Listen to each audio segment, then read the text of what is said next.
Ta-da! We're recording. Okay, so I'm now going to be a very professional interviewer. So Emma, hello and welcome. I'd like you to, if you could introduce yourself a little bit, because obviously me and you have been friends for a really long time, like 15 years? No, 10. Okay. That it's yeah 10. 10. Okay. Yeah. So, could you, yeah, tell us a little bit about yourself? Yeah, sure. So I'm Emma. I'm 29. I live in Bath, and I'm a yoga teacher. I'm a pilates teacher, but mainly yoga. I'm a weightlifter, so I do that competitively. I do competitions, and yeah, I met Claire 10 years ago at dance school in London. Um, and I did sport and exercise science for a degree. So I left London, moved to Bath, did a degree in sport and exercise science, and then yeah, I've been teaching yoga. I've been teaching yoga for 5 years, so since I graduated. Yeah. Anything else you want to know, Claire? Well, I guess what I think has been really interesting, obviously, like knowing you as a friend, but then seeing you on like social media and stuff, is the journey I think we've both had from being in dance school, and maybe I don't know, maybe you can correct me on this, but I feel like probably our idea about bodies and what women should look like was maybe a little bit different to like how we feel about it now. But I'm not sure because I feel like you always seemed so much more I don't know if confident is the right word, but you I felt like I was a bit more wrapped up in the whole how a body needs to look, especially in the dance world, than you were. Um, Really interesting you say that because yeah, maybe we should have spoken about this before our interview. But I always felt like you were like, I didn't really know. I thought that it had all been in the past for you. Like even when we met, I thought you were like, when I was at Dundee, this was going on.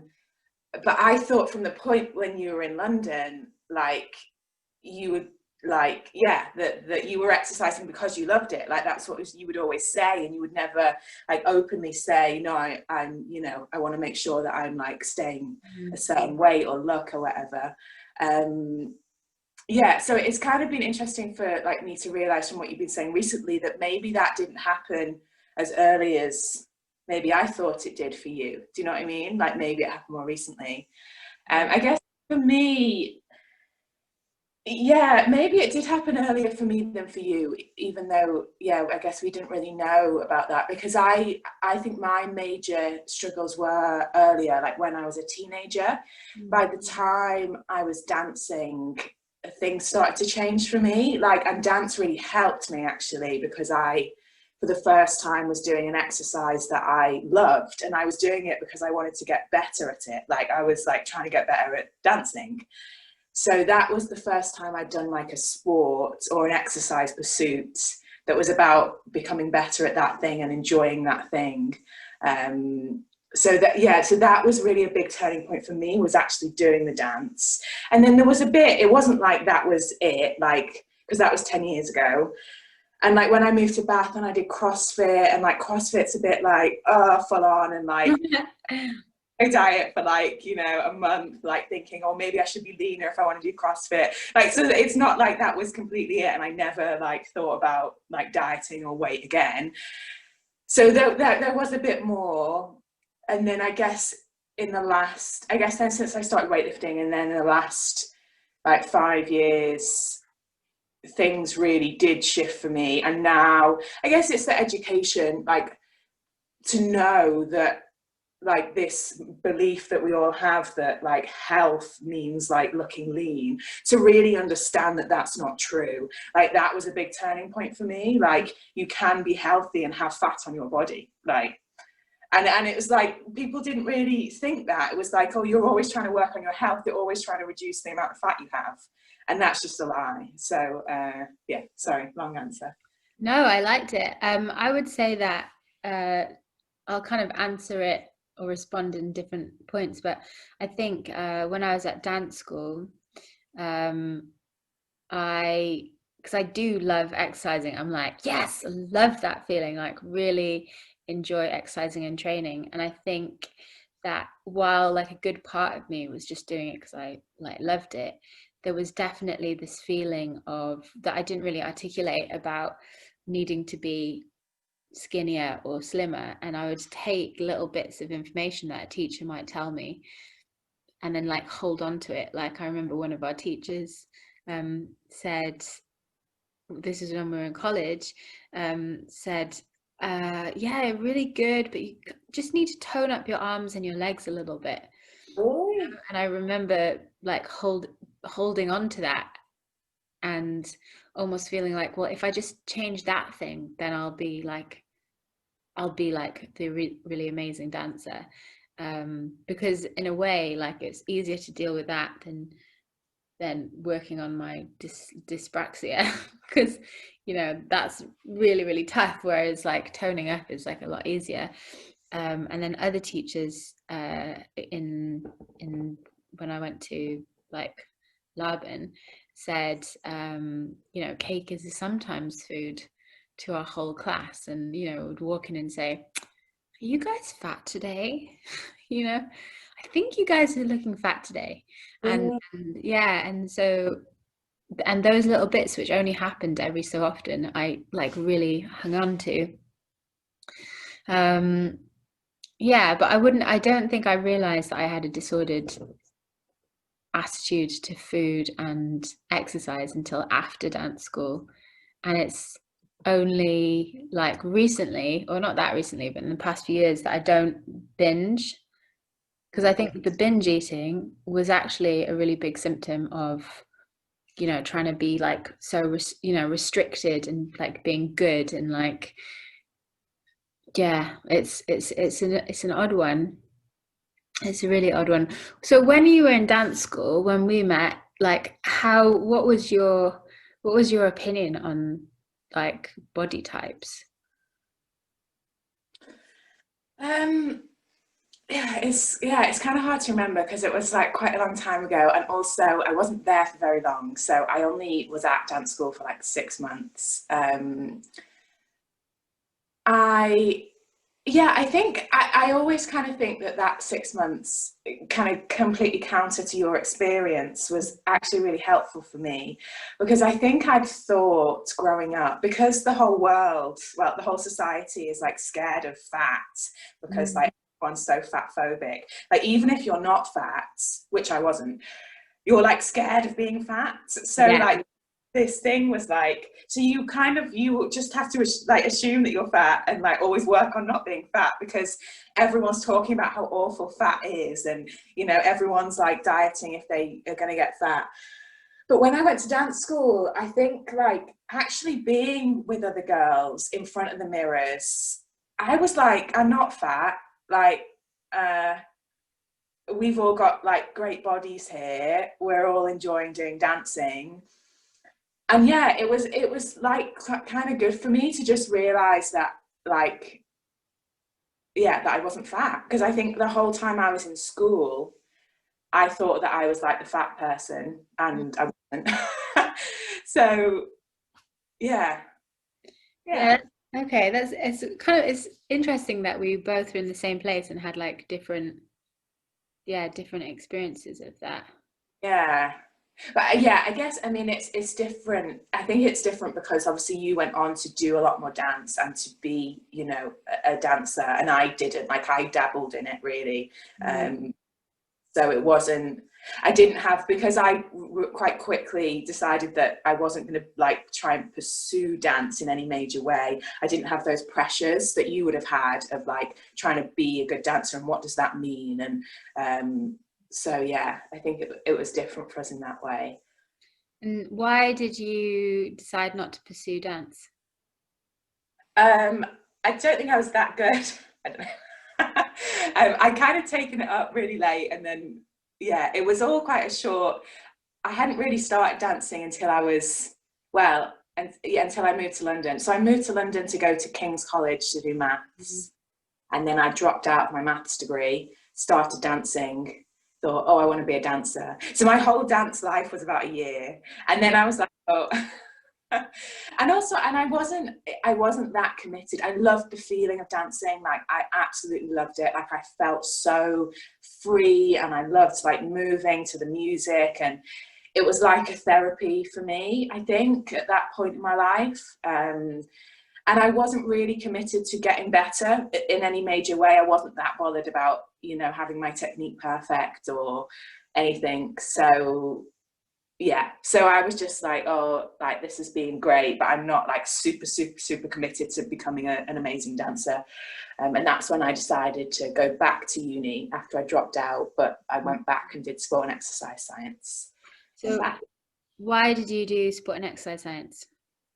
Kind of a random choice, because I didn't really know what to do. I guess I like realized that I didn't want to pursue dance, or, you know, wasn't really good enough to pursue dance.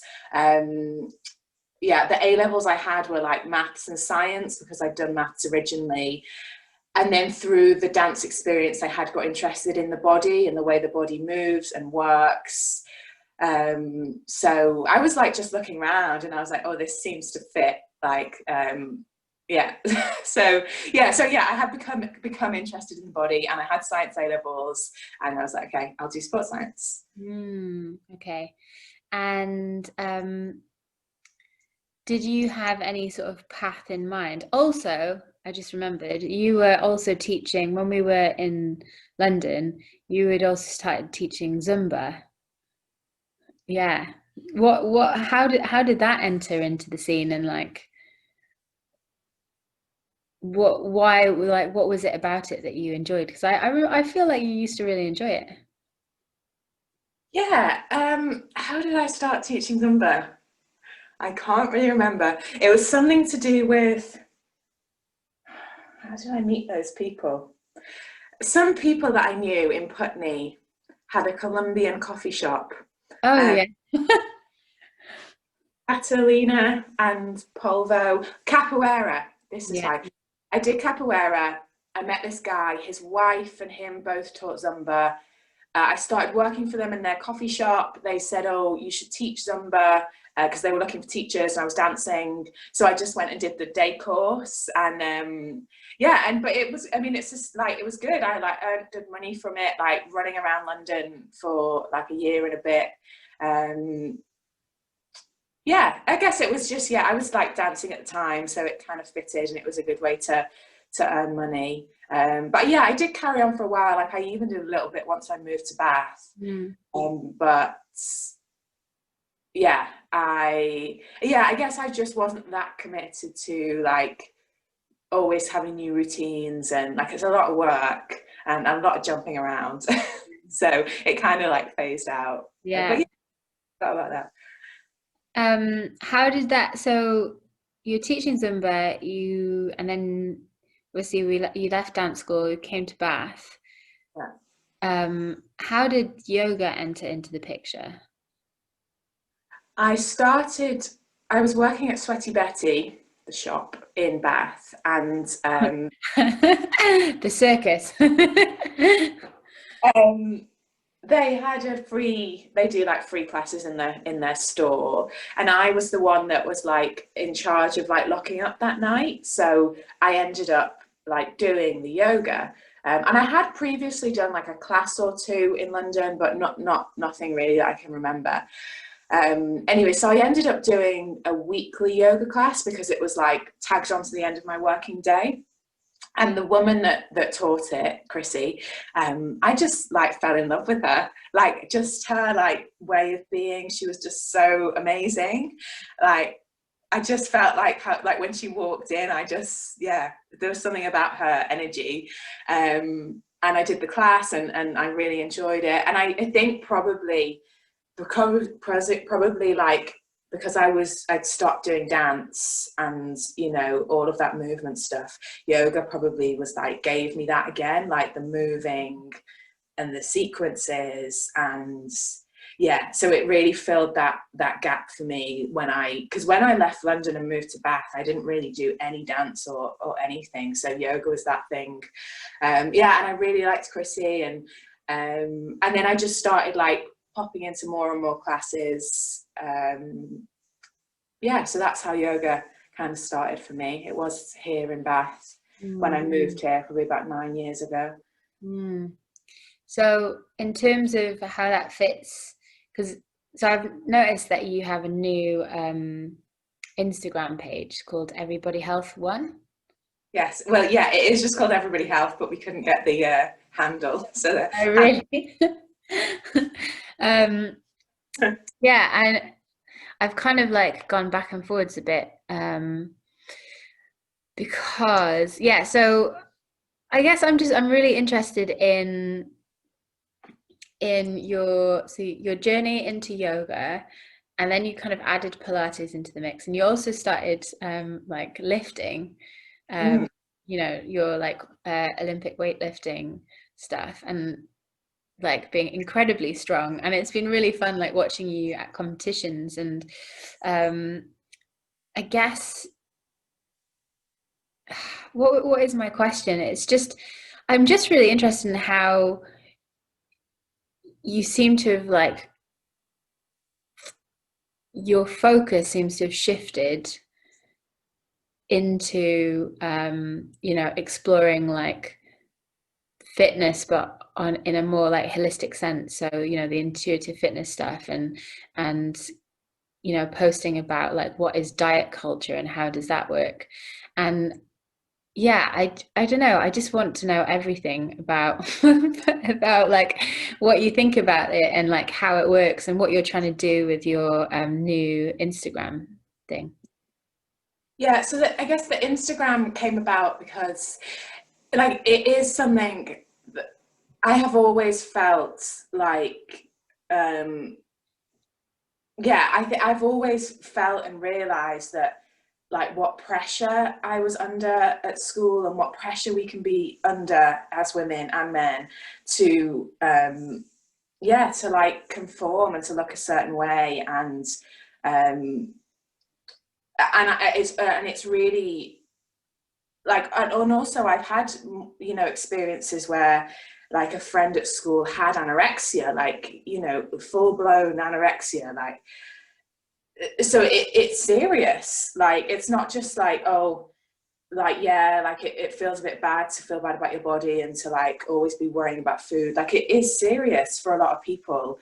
And yeah, and I just feel like it's wrong. I feel like people, the association of health and weight or a certain body type is wrong, and I guess I've just been wanting to say that, but it's quite scary like to come out and say that, because you know, you do get people like, oh, you're promoting obesity or whatever, and that's quite scary to put yourself out there and say like what you think and what you know as well. So the page came about because Stephen, my partner, he is a personal trainer, and he's also felt like he's not really like, he doesn't like care about people wanting to lose weight. Like, he wants to teach them about exercise, and so it's like but it's quite hard as a personal trainer to not put yourself out there as a weight loss personal trainer, because that's where the money is. So he like had things to say about the fitness industry, and I had things to say, and so that's why we created the page. Yeah. What do you think about that argument about, you know, that intuitive eating and intuitive fitness or the body positivity movement is promoting obesity? Like, what's your opinion on that? I think it's rubbish. Because we have an obesity epidemic. So like, and this body positivity stuff is new. So it's like, Yeah. we'll have this new stuff causing all this old stuff. Like, yeah, I think that like the factors involved in health are so like broad, and like a huge health factor is stress, and like living conditions and working conditions, and like, yeah, it's not just about like, oh, make healthy choices. Like if people like have no money and are trying to like raise kids and live really far from their jobs and like don't know how to cook, like there's just so many things. And I think that like we shouldn't be shaming people for that. Like we should be, yeah, like, because you can only, what am I trying to say? Yeah, it's just not a good place to work from like shaming someone. It's better to work from a place of like, of wanting to, yeah, of just like accepting and wanting to like, I'm not sure what I'm trying to say. I think you know what I'm trying. Yeah, so I guess, well, I mean, according to Brené Brown, shame is, an incredibly destructive thing, and she talks about it as being like the great disconnector. So it disconnects you from your community, because obviously when you feel in a state of shame, you don't want anyone to see that. And I think it can really like hinder your ability to actually be with yourself and be comfortable, and also like be able to like look honestly at your choices, because you just want to like hide them. That thing where like, like the greatest, like statistically, the greatest predictor of you gaining weight is to go on a diet. Like if I went on a diet right now, my chances of being heavier in a month are much greater than if I didn't go on a diet right now. Like that is scientific fact, because of the way that it works. Like if you shame yourself, then you restrict what you eat, and then you binge because your body is designed not to restrict what you eat. Yeah, so I think saying to people like, look, you don't need to like go on a diet, like let's learn what feels good, because when you really learn what feels good, then you do like eat good foods, like if you ever, like sometimes, like you'll go on holiday and you won't eat a vegetable for 2 weeks because like you're just eating croissants, and that's great. And then you get home and your body's like, oh, I'd quite like to like make some roasted veg, because that sort of feels good for your body. And yeah, so I think that is, yeah, I think that intuitive eating is the only way, like, because diets don't work. So and how do you think like intuitive fitness comes into this? I guess what I think about when I think about intuitive fitness and the kind of intuitive fitness movement, I don't think, I mean, that I might be wrong. I don't think that they're saying never exercise when you're tired, because, I went to the gym yesterday and I really couldn't be bothered, but I went anyway. I think what they're saying is don't exercise because you are trying to fit into the body ideal. Exercise because it makes you feel good. Exercise because it's healthy for you to exercise. Like, I think that's what intuitive fitness is about. It's about finding something that feels good for you, and doing it not because you want to change your body. Because if you're only exercising because you want to change your body, then at some point you stop exercising. You either change your body and stop, or your body doesn't change and then you give up. It doesn't foster a lifelong relationship with healthy exercise.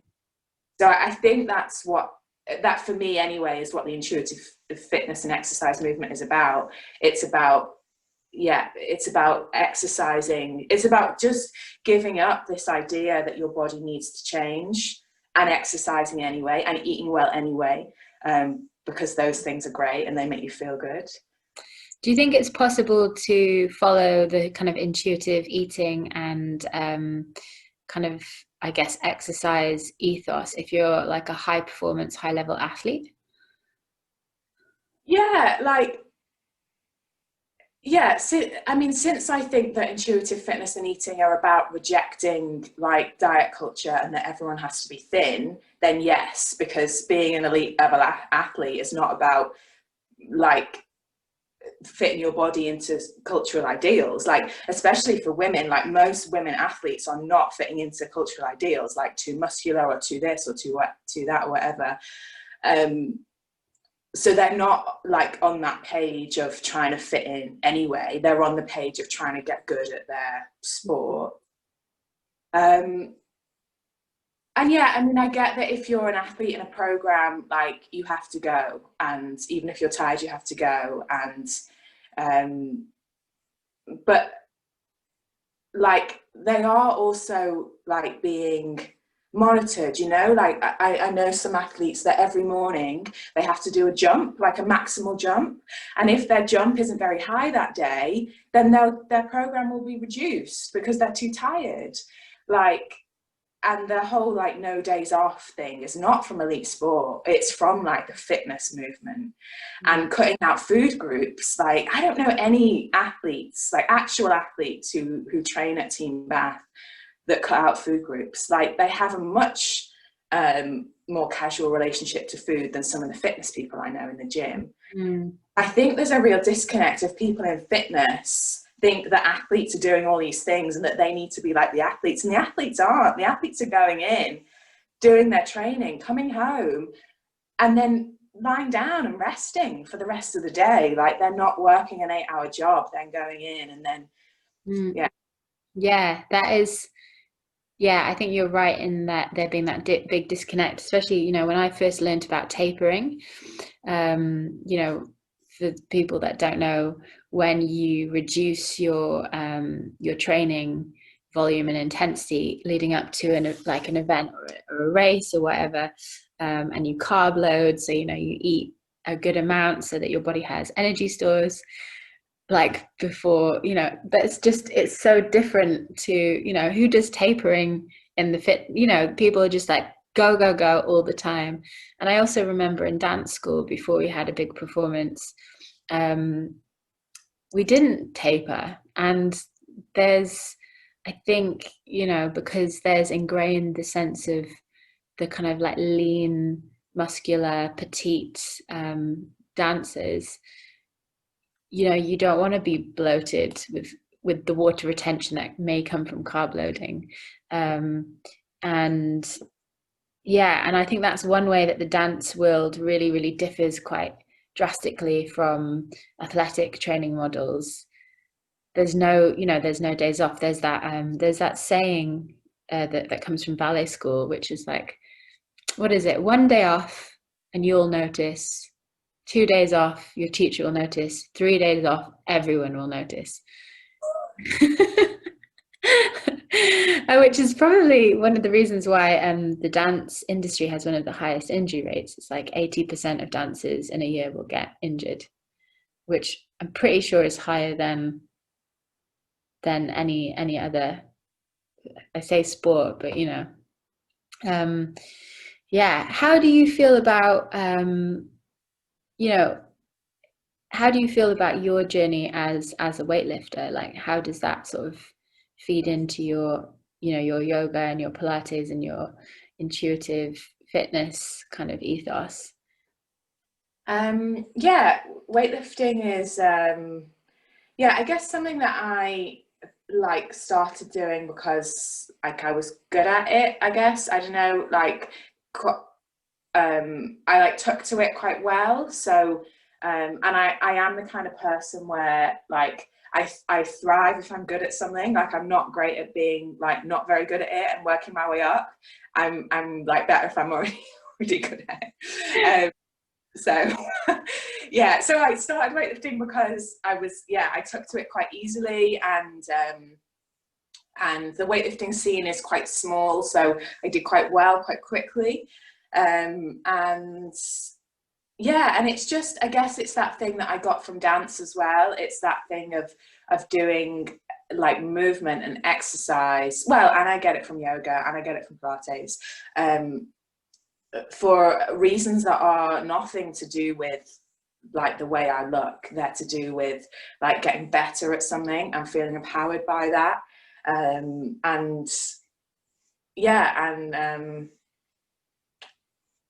What other questions do you have about that?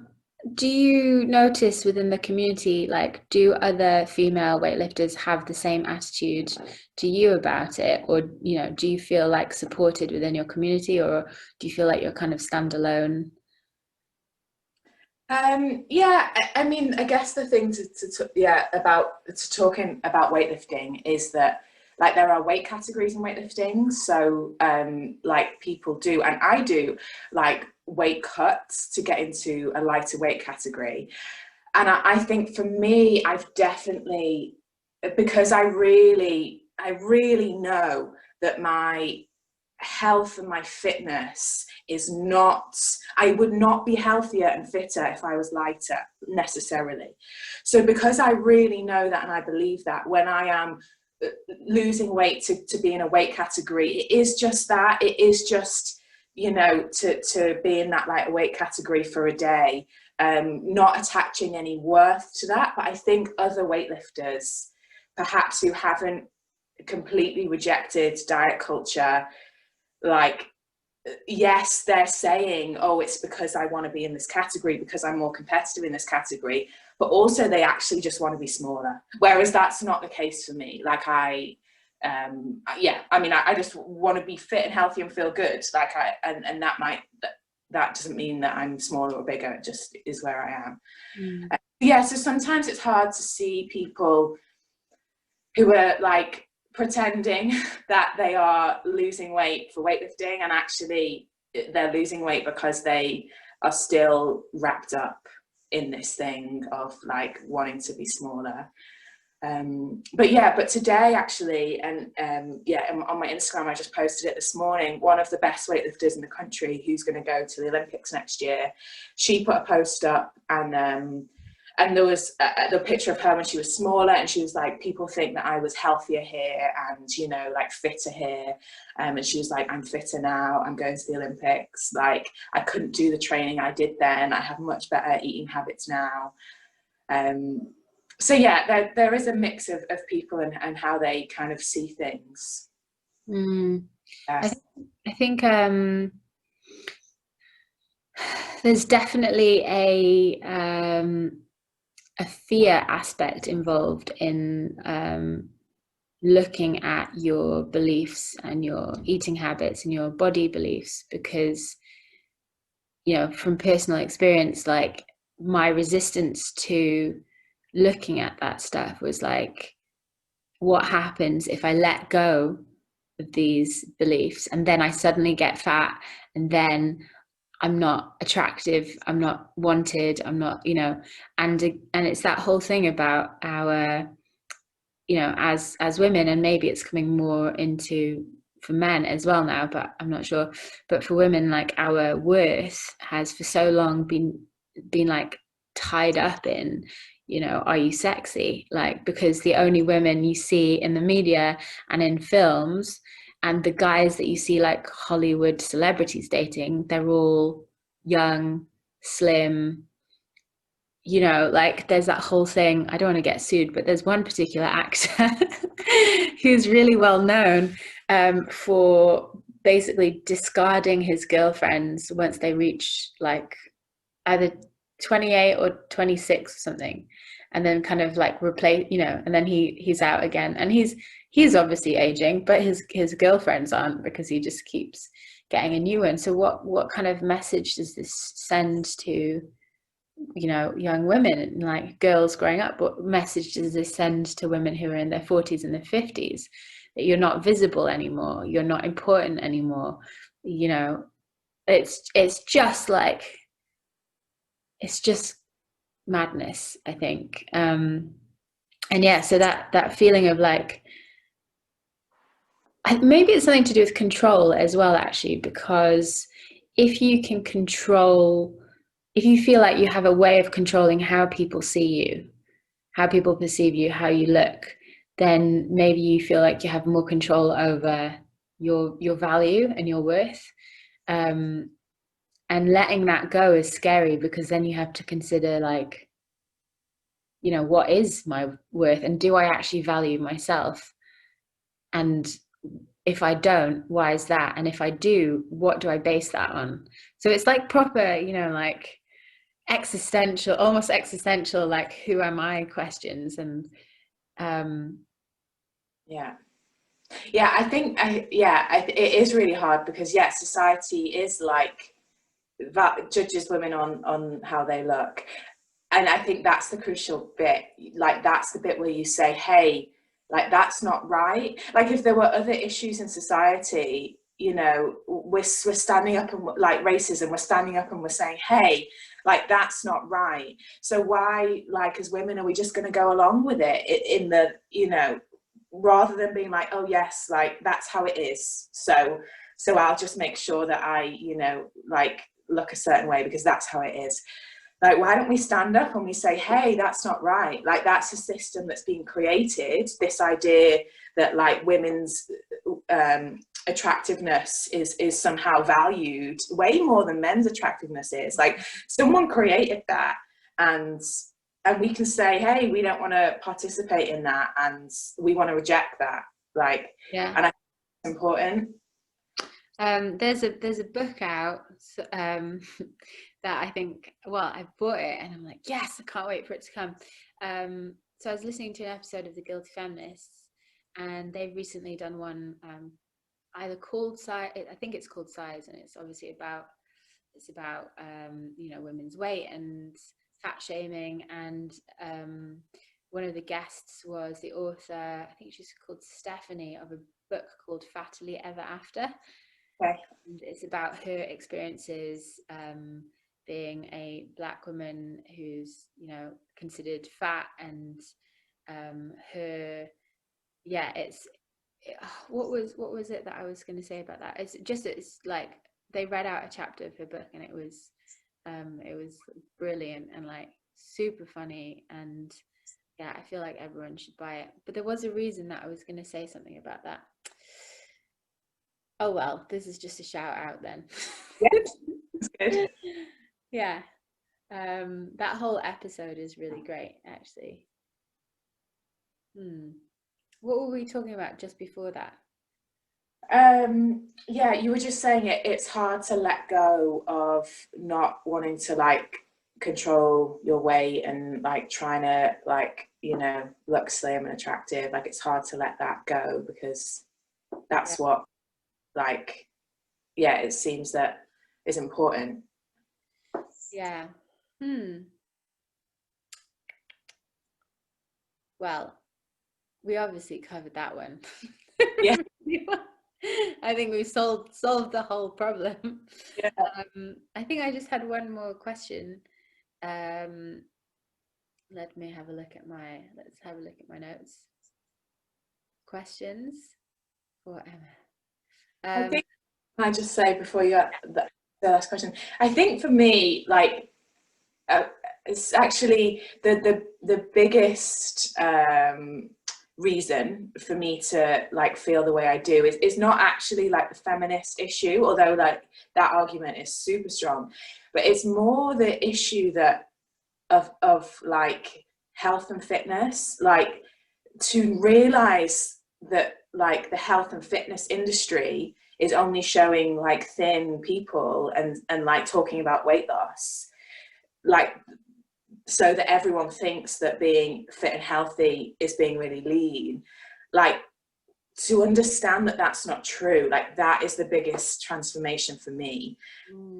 Like to really, because I'm involved in health and fitness, I did a sport and exercise science degree, so if I'm like, well, how, you know, how do I live a like fit and healthy life, you know, meaning that I have enough energy to do what I want to do and I feel all right, you know, I'm not like, I don't feel like energized all the time or whatever, but I guess I feel normal. Like I'm not going to be fitter and healthier being leaner. Like there is no science to back that up or anything. So I think people really need to realize that, like, because people lose weight because they think they're going to be fitter and healthier, and it's not necessarily true. Yeah. So the guidelines for exercise given by the chief medical officer, all of that, you know, like the official stuff, recommends how much exercise you're meant to do, etc. And it doesn't talk about being lean, and it recommends doing weightlifting or resistance work twice a week.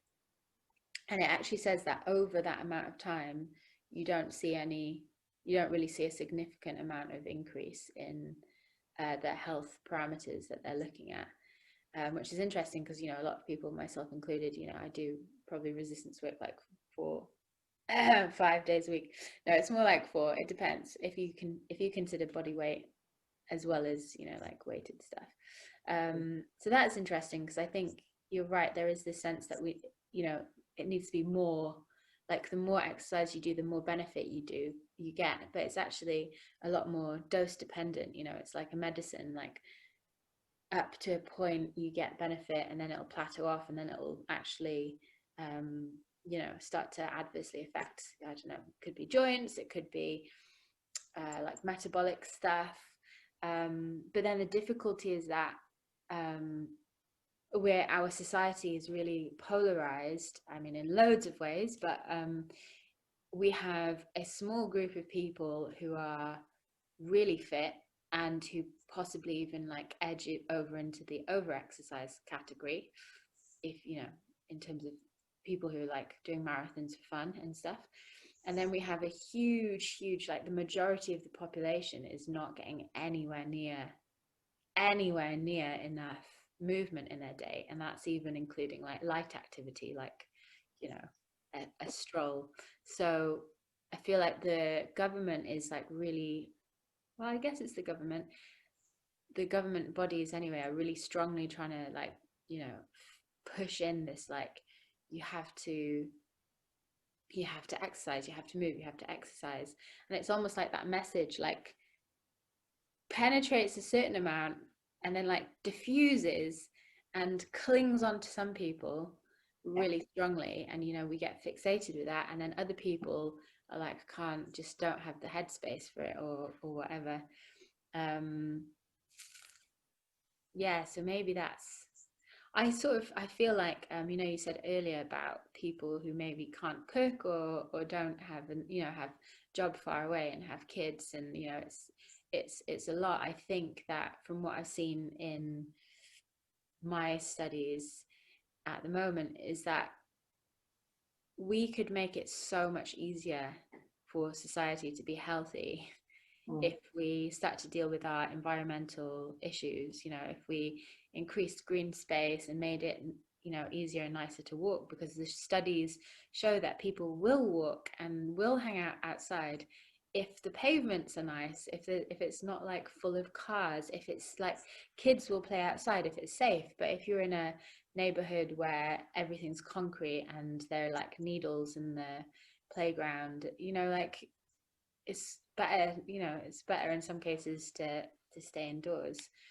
And I really think I'm like I'm gonna write to my MP about this, but I really think that if the government subsidized exercise, wellness and fitness and made it like more accessible, so took away some of the like financial obstacles, and also it would help us because I don't want to have to charge a really shit ton of money, and then mean that not everyone can access it. But at the same time, I want to be able to pay for food and bills, and I want to be able to have sick pay, which I don't at the moment. I don't really make enough to pay my sick pay or my holiday pay or my maternity pay. I do because I'm really privileged. I'm in a stable relationship, and so if I do have to be out of work for like a few months with, I don't know, appendicitis, hopefully I won't get that, touch wood. But I'm not gonna completely panic. There's just so many I don't know, so many inequalities within our system and within our healthcare system and within our like society, and it almost feels like the emphasis, the priority is in the wrong place. Yeah, for sure. Yeah, and like the new government's like new obesity strategy, rather than like putting money into, you know, like looking at green spaces or mental health services or, you know, childcare for those on low income, instead of putting the money into that, which really affect people's health, all of that stuff, stress and like all of that stuff really affects people's health. Rather than that, they're subsidizing Weight Watchers, which doesn't work anyway. Like Weight Watchers stats will tell you that like people put the weight back on. So, and it's because there's money to be made in the diet industry. Like it is an industry with people lobbying for it because they are making money. Like there is no money to be made for the government to like put a park in a, you know, deprived area, or to give extra childcare to people on low income. Like there's no money to be made in that. And yeah, that it's all really messed up. The extra childcare is a fantastic idea. I hadn't actually thought about that, obviously, because I don't have a child until now. But how amazing if there was really great childcare, especially like the amount of like single parents, you know, they could rest, they could chill, they could exercise, they could, you know, study if they wanted to study. It just frees up a huge amount of money. Yeah. The government could pay for like creches in gyms, or, you know, or work, or use some money to work on actually teaching people how to cook in school. Like I like did food tech, and I like made a creme brulee, can't really remember, but I didn't learn how to like, you know, make an omelette or like something that's actually really helpful. Yeah, I made in my food tech, we made a pizza by putting tomato puree on pita bread. And That's unreal. we made lots of cakes, Yeah. you know, which is great, but also like, you know, you shouldn't really like live on cake. You know, you can make a good courgette cake though. I've made a good courgette cake, and that's got a vegetable in it. So that, yeah, that's good. Well, I think we're going to close up now, but is there anything that you would like to add? No, there's so much we could talk about, isn't there? We'll have Yeah, to do a second yeah. one. The part two. Yeah. No. Yeah. Excellent. Yay. Let's do a round of applause. So thank you very much for being my first interviewee, and that was super, super interesting. I'm going to stop recording now. Yay.